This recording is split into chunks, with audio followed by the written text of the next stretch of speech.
हमारे सभी हमारे सम्मानित अतिथि, उद्यमियों, निवेशकों को हम हार्दिक अभिनंदन और बधाई देते हैं।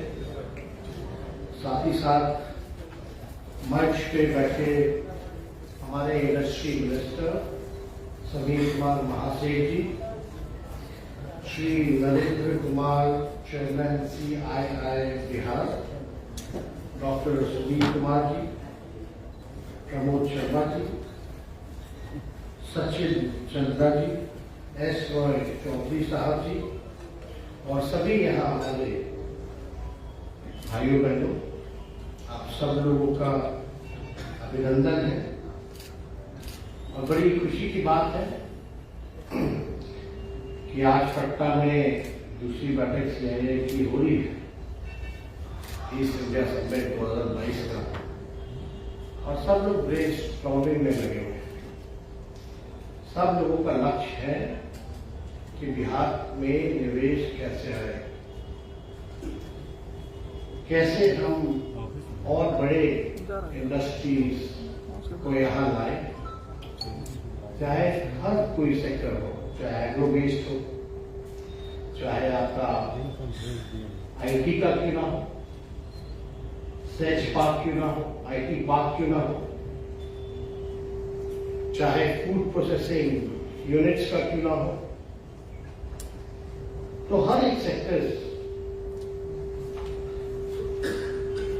में निवेश बिहार में कैसे आए, इसको लेकर के सब लोग चर्चा करते ही रहे पहले से, कोई नई बात नहीं है।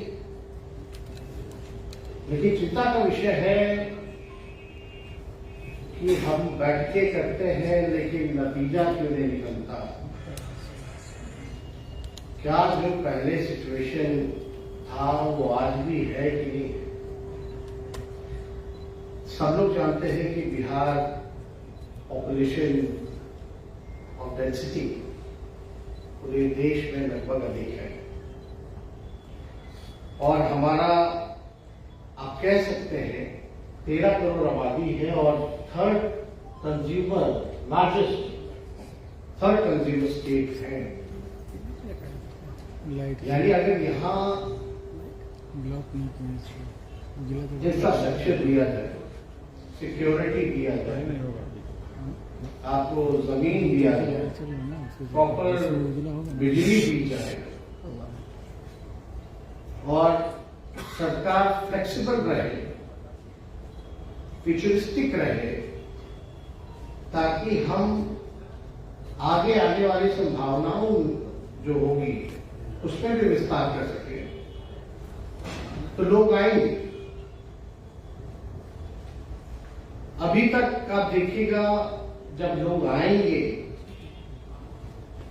तो जितना निवेश आएगा, जो इन्वेस्टर होंगे उन्हीं को फायदा होगा, क्योंकि हमारा थर्ड लार्जेस्ट कंज्यूमर स्टेट है। मतलब जो बनाओगे यही हम कंज्यूम करेंगे। बढ़िया बात है, लेकिन फिर भी जिस हिसाब से आना चाहिए उस हिसाब से नहीं आ रहा। असल में this is all about perception. मतलब आप केवल सोच बदलने की जरूरत है, जहां तक हमको लगता है। और कौन सा ऐसा सरकार होगा जो नहीं चाहेगा कि निवेश वहां आए, और उसके लिए कौन ऐसा सरकार नहीं होगा जो हर चीजों को सुधारे और आपके लिए फ्लेक्सिबल रहे ताकि आप निवेश कर सकें।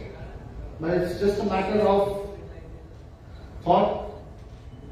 एक परसेप्शन बना है बिहार का कि भाई बिहार में माहौल ठीक नहीं रहता। अब ये परसेप्शन कैसे बनता है? हेडलाइंस, एक माइंडसेट है, और उस माइंडसेट के लोग नहीं चाहते हैं कि बिहार में निवेश। अब as an example, Bihar socially और पॉलिटिकली बड़ा हुआ है। एज एन एग्जाम्पल अगर हम बात करें नई सरकार बनी, पहले जो सरकार थी इतना स्ट्रेंथ नहीं था। अब जो नई सरकार बनी है उसका स्ट्रेंथ है 164 का, पहले वाली का 125-26 का, तो ज्यादा मजबूत सरकार हमने की। अब जब नई सरकार बनी है तो कुछ लोग जिस दिन बनी उस दिन से एक परसेप्शन गढ़ा जा रहा है कि भैया बिहार में जंगल राज आ गया है। अब रातों रात हमको नहीं समझ में आता, कुछ लोग रहते हैं तो जंगल राज नहीं रहता है, रातों रात कुछ लोग बाहर सरकार से चले जाते हैं तो बिहार में जंगल राज आ जाता है। अब सरकार को लगभग कई दिन हो गए, what difference did you find? कोई डिफरेंस नहीं। अगर परसेप्शन बनाना हो तो हम इतना ही कहेंगे कि भैया हेडलाइन से परसेप्शन मत बनाइए।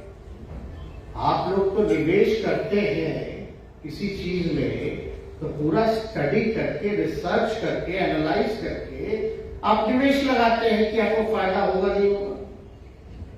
तो जब आप अखबार में खोल करके ऐसा कुछ देखते हैं तो हकीकत भी तो आपको जानना चाहिए, एनालाइज करना चाहिए, रिसर्च करना चाहिए। अब how do we research about it कि बिहार का माहौल कैसा है, about example law and order, you will go through the data. Data है और लॉ एंड ऑर्डर का सबसे कॉन्क्रीट डेटा कौन देता है? एनसीआरबी, भारत सरकार का गृह मंत्रालय। बिहार का क्राइम रेट क्या है ऑल ओवर देखा जाए तो 21वां रैंक है बिहार, 21वां। लेकिन परसेप्शन ऐसे बना हुआ है कि आप आइएगा तो पता नहीं क्या हो जाएगा। आप लोग सब जान रहे हैं यहां इंडस्ट्री लाने के लिए कनेक्टिविटी बहुत जरूरी है। कनेक्टिविटी है, काफी इस क्षेत्र में काम हुआ। अब तो 3 एयरपोर्ट ऑपरेशनल हो गए। पहले से बोधगया चलता था, पटना चलता था, अब दरभंगा भी आ गया। तो आप देखिएगा यहाँ कनेक्टिविटी हो या बिजली हो या अभी नरेंद्र जी जिक्र कर रहे थे जमीन का, एकदम जमीन है, उपलब्ध है, इंडस्ट्री डिपार्टमेंट के पास भी है और अर्बन के पास तो है, हाउसिंग बोर्ड का कितना जमीन है, हर जगह है। हमने रिव्यू मीटिंग किया, हमने बताया कि भाई चाहे पटना मास्टर प्लान जो है पटना शहर का, हमको उसमें कोई इम्प्लीमेंटेशन उस हिसाब से नहीं होता है जिस हिसाब का प्लान बना हुआ है, केवल रखा हुआ है। हमने बोला कि भाई शहर तो बढ़ेगा ही बढ़ेगा और शहर में आबादी भी बढ़ेगी, तो हम उसको देखते हुए हमारा क्या प्लान है। मतलब यहाँ होता क्या है, बिल्डिंग पहले बन जाती है, बाद में रोड और नाला बाद में पहुंचता है। तो ये स्थिति को हमको सुधारना है, हमको थोड़ा फ्यूचरिस्टिक होना होगा, भविष्य को देखते हुए एक रोड मैप बनाना पड़ेगा जिसका डिस्कशन हम लोग सब लोग करते हैं। हम लोग भी हैं, सब लोग हैं कि भाई हमको पता है कि हमारी आबादी बढ़ेगी, शहर का फैलाव होगा, तो वहां हम पहले इंफ्रास्ट्रक्चर क्यों नहीं पहुंचाते। तो इस दिशा में हम लोग जो है कई पॉलिसीज में अगर अमेंडमेंट करने की जरूरत पड़ रही है तो I have given instruction to our principal secretary of the department.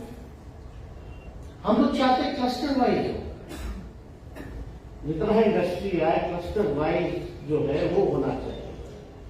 और जो भी आप इंफ्रास्ट्रक्चर आप बनाइएगा शहर के फैलाव को लेकर के, रेसिडेंशियल अलग, कमर्शियल अलग, ये सारी चीजें जो है अलग अलग होनी चाहिए। तो इस चीज को लेकर के हम लोग गंभीर हैं। ये सरकार आदरणीय श्री नीतीश कुमार जी के नेतृत्व में बनी है और हम लोगों की जिम्मेवारी है कि मिलकर के जो है इन सारी चीजों को हम लोग सुधारने का काम करें। लोग कहेंगे भाई Bihar is a backward state, landlocked state है, बाढ़ और सुखाड़ यानी फ्लड और ड्रॉट से हमारा परेशानी रहती है। प्रॉब्लम तो है, चैलेंजेस तो है, लेकिन जब तक हम लोग एक पॉजिटिव माइंडसेट के साथ और एक स्ट्रॉन्ग विल पावर के साथ अगर हम लोग आगे नहीं बढ़ेंगे तो आप यथा स्थिति जो है वैसी बनी रहेगी। कोई ना कोई, सब लोग, अगर कोई एक व्यक्ति तो बदलाव नहीं ला सकता। गलत फहमी में हम लोग नहीं रहे। कुछ लोग सोचते रहते होंगे कि भाई एक आदमी जो है देश को बदल देगा, ऐसा नहीं। इसमें सब लोगों की सामूहिक जिम्मेवारी है। आज बताइए, बिहार में ही नहीं देश में सबसे बड़ा मुश्किल काम क्या है? कोई बता दे। सबसे बड़ा मुश्किल काम हमको जो लगता है, लोगों को नौकरी और रोजगार देने का है। आज क्या स्थिति हुई? कोरोना में जो हुआ सो हुआ।